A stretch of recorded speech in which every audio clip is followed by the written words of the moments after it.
ઢગલું જોને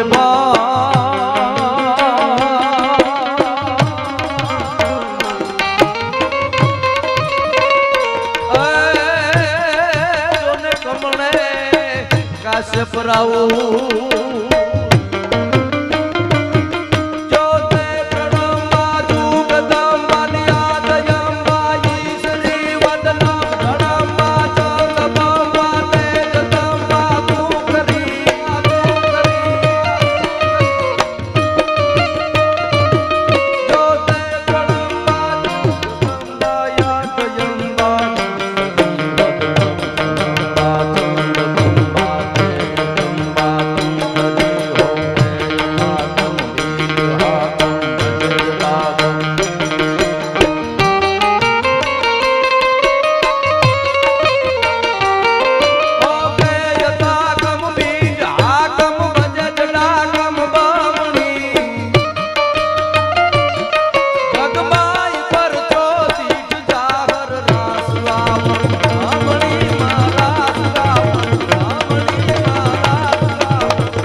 આ દરરોજની અમારી વંદના હોય છે.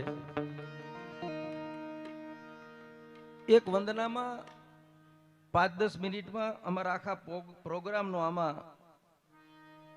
અમને ખબર પડી જાય કે હવે અમારે શું કરવાનું છે. વગાડવા વાળા એની રીતે બધી એની તૈયારી કરી લઈએ, એને ખબર પડી જાય, સાઉન્ડ વાળાને ખબર પડી જાય કે આ માઇકને વધઘટ કરવું છે, કઈ રીતે કરવું છે, એટલે દુવાચંદની ધડબડાટીમાં એનું કામ થઈ જાય. અમે આ કાયમીના ઉજાગરા કરીએ, નોખનોખા ગામના પાણી અને નોખનોખા માઇકમાં બોલીએ, એટલે અમને ખબર પડી જાય કે હવે આનાથી વધુ અમારું ગળું નહીં હાલે. આ ટેસ્ટિંગ છે અમારું. પછી ભગવતીની વંદનાથી તું કોરોટ, તું કાયદો, તું અમણો ઇન્સાફ, કાં કરીને ફેસલો, કાં કરી ગુના માફ. નવલા નોરતા ચાલે છે માના, ચૈત્રી નવરાત્રી ચાલે છે. બીજું એટલું બધું વાતાવરણ ધડબડાટી ના બધું બોલે ને તો હજી કોક ક્યાંક બેઠા હોય ને એને એમ થાય કે હવે તો જઈએ.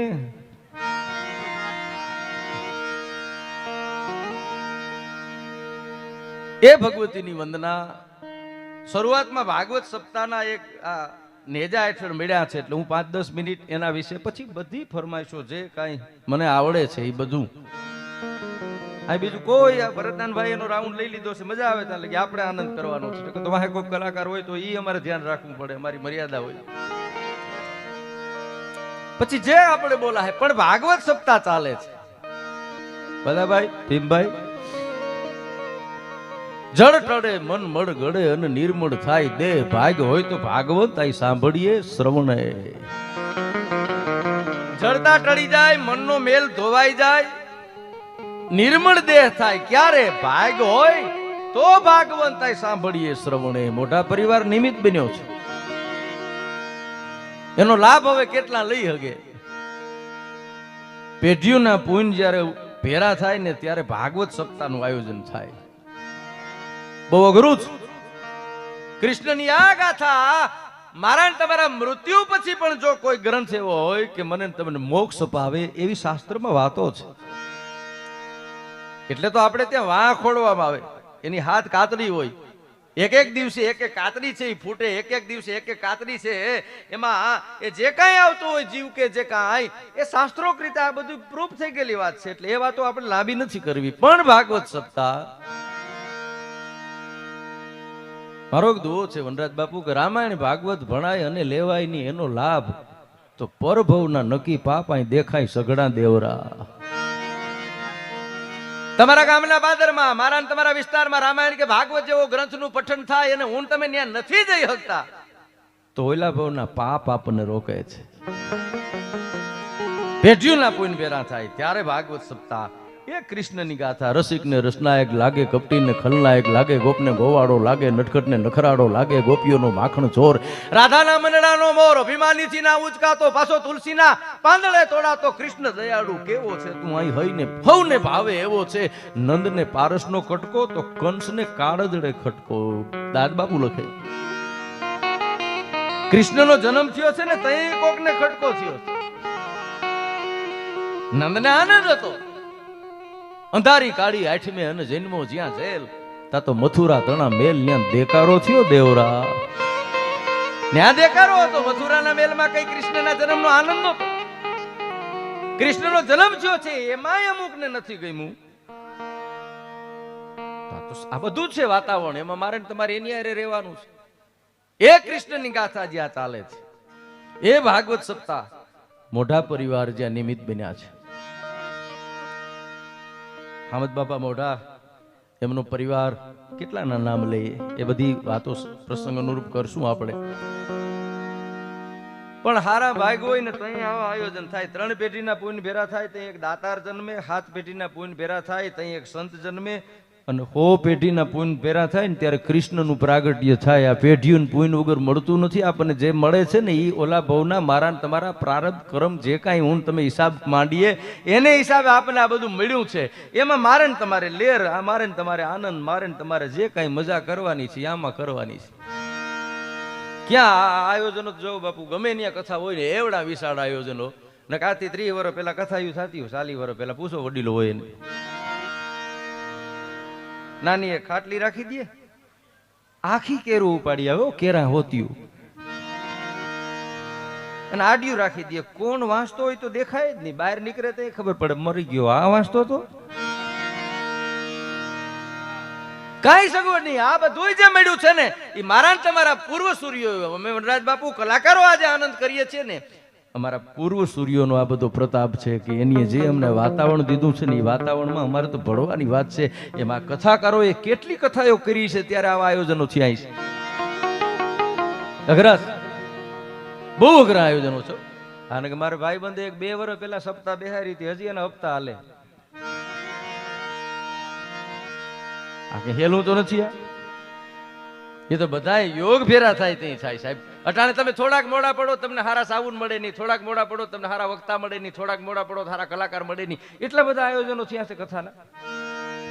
અમેરિકા વાળો બાપુ એક ગામમાં આવેલો, અમેરિકાનો મહેમાન આવેલો, ને આવું વાતાવરણ જોયું ને આજુબાજુ કથાયું જોયું તો અમેરિકા વાળાને મોજના તોરા છૂટવા માંડ્યા કે આપણા ગામમાં કથા કરીએ તો. અમેરિકા, અરે વાહ વાહ વાહ, આમાં તો બધા આવે ને ભાઈ, આ તો અહીં તો બધું આવે, મજા આવી છે આમાં બધાને. એટલે અમેરિકા વાળાએ કીધું ભાઈ આપણા ગામમાં કથા કરીએ, એટલે ગામ મૂંઝાણું ભાઈ કરવી છે ને. અમેરિકા વાળો બિલ હું દઈ દઈશ, ગામ કે બિલ તમે દો તો દિલ અમે દઈએ. તમે બિલ દે તો તમે દિલ દઈએ, તમે હું મુંજાઈ ગયા ભલા માણસ. અને બધાને કામ હોપી દીધા ભાઈ તમારે આ કામ કરવાનું, તારે આ કામ કરવાનું, તારે આ કામ કરવાનું. એમાં હરખ એટલો ગામમાં વ્યાપી ગયો ને, તે જેને વક્તાનું કામ હોપ્યું હતું ને એ જ ભૂલી ગયો, વાંસવા વાળો જ ભૂલાઈ ગયો, હરખ મારી નાખ્યો. એક જણો પોસ્ટ ઓફિસે જઈને કે ફરિયાદ લખી લીધો કે સૈનિક મારી ઘરવાળી ભાગી ગઈ. પેલું કે આ પોસ્ટ ઓફિસ છે, કોહો એટલો બધો હરખમાં આવી ગયો ને ભૂલી ગયો ક્યાં જાવું ભૂલી ગયો. એમાં જેને વક્તાનું કામ હોય બધું હરખમાં નરખમાં ભૂલી ગયો, વક્તાને જ ભૂલી ગયો કે ભાઈ બધી તૈયારી હતી. કા પછી કોઈ કીધું કે વાંસવા કોણ આવે, તો કીધું આપણે ફલાણાને કીધું હતું કે ભાઈ તમે નક્કી કર્યું. ઓહો હું તો રહી ગયો, મને એમ કે કોને કીધું છે. હવે દી થોડા બધું નક્કી થઈ ગયું, વાંસવાળો નંબર. હવે કરવું હું, વરરાજા વગરની જાન લઈ ક્યાં જાવી ગેલારામ બાપુ.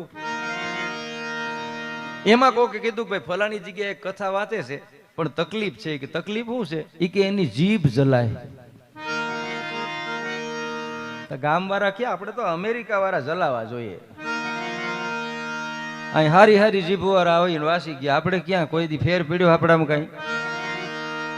ભલે જીભ જલાતી હોય હું વાંધો. ટૂંકમાં વાત કરું છું, જે વખત દાદાની જીભ જલાતી હતી એને નક્કી કર્યું હવે એની જીભ જલાતી હતી ને તો નંદભાઈ 18માં દીએ થયો. વાર તો લાગે ને બોલવા. મહિના દીએ કથા પૂરી થઈ અને ડોલર મગાવવા પડ્યા, વિઝા લંબાવવી પડી. સાહેબ જીભ જલાતી હતી છતાં માણસોએ એને સાંભળ્યા. શું કામ? એની પાસે શાસ્ત્રો હતા. જીભ તોછડી હશે ને આ જગતના ચોકમાં તો માણસ નહીં સ્વીકારે. જીભ તોતડી હશે તો હજી કદાચ જે કાંઈ મારા તમારા વાતાવરણમાં આપણે રમીએ છીએ એમાં ભાગવત સપ્તાહ જેવું આયોજન પેઢીઓના પુણ્ય મળે ત્યારે